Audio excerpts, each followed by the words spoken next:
And continuing our series of analyzing President-elect Park Geun-hye's key policy pledges, we delve into her plans for realizing economic democratization, which refers to a package of policies focusing on shared growth and the reform of the country's family-run conglomerates. So how will the incoming president carry out her plans for conglomerate reform? For that and more, we have Arirang Ji-hye joining us live in the studio. Hello, Ji-hye. Hello, guys. So explain to us the frustration with the conglomerates. No doubt they hold a very pivotal position in our economy, but many say that they're twisting the rules. It's true that conglomerates do make up a huge part of the Korean economy, but because they're the only ones playing such a large role, the argument is that they exert too much control over it. For one thing, these family-run conglomerates, or chaebol as they're called, have been criticized for acquiring small companies rather than allowing them to grow and potentially become competitors, and for robbing smaller companies of business opportunities. It's no surprise that mid-sized businesses with sales of 150 billion won, or roughly 140 million US dollars, account for only 0.04% of the more than 3.1 million corporations registered in the country, according to Korea's state-run trade promotion agency, KOTRA.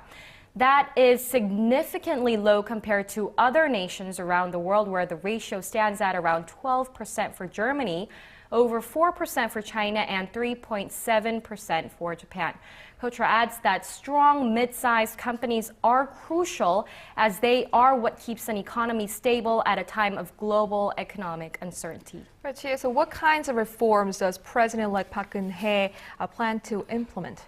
It's likely that she will first attempt to refrain large businesses from engaging in unfair practices by increasing the punishment for illegal acts and expanding the scope of class action lawsuits. To counter the vast and increasingly unpopular power of the families that run the chaebol, President-elect Park promised to limit the voting rights of financial companies, such as those in the insurance businesses and non-financial companies, by 5%. Because most of the founding families retain control of the conglomerates through cross-shareholding of financial and non-financial enterprises, the legislation would force them to restructure the businesses into holding companies.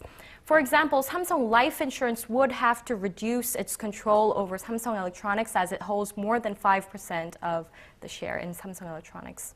Right. During her campaign period, President-elect Park Geun-hye did soften her stance on chaebol reform, but she's still taking a more leftist stance than her traditional conservative party would. Yes, definitely, Sean. President-elect Park definitely has taken a drastic left turn in terms of economic policy.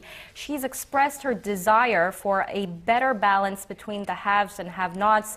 And last month, on the day after Christmas, she signaled that she will indeed stand behind her words when she bucked the status quo and met with representatives of small and medium-sized enterprises before meeting with the country's big business leaders.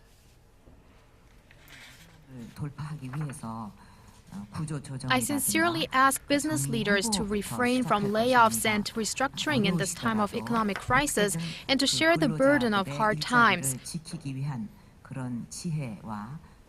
I also hope they stay away from local commercial areas to protect the business and rights of mom-and-pop stores.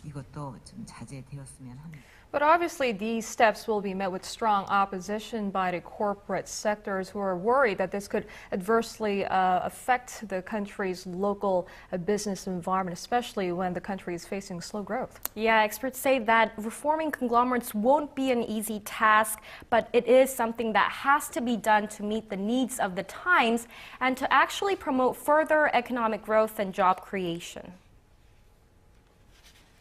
It is true, when you compete in the international market, you need the brand equity, and you need, it is often produced by those big conglomerates. But if, in terms of the job creation, it is the mid to small size companies that actually create more jobs. The effectiveness of policies improves when companies voluntarily participate rather than when they're forced to do so. Therefore, the new government should make sure the conglomerates are in complete agreement with the plan.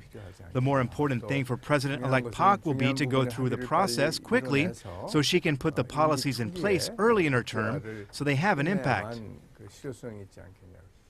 What all the experts agree on is that economic democratization is not something that will happen overnight, and it will be a bumpy road ahead for President-elect Park as she pushes ahead with her conglomerate reform policies.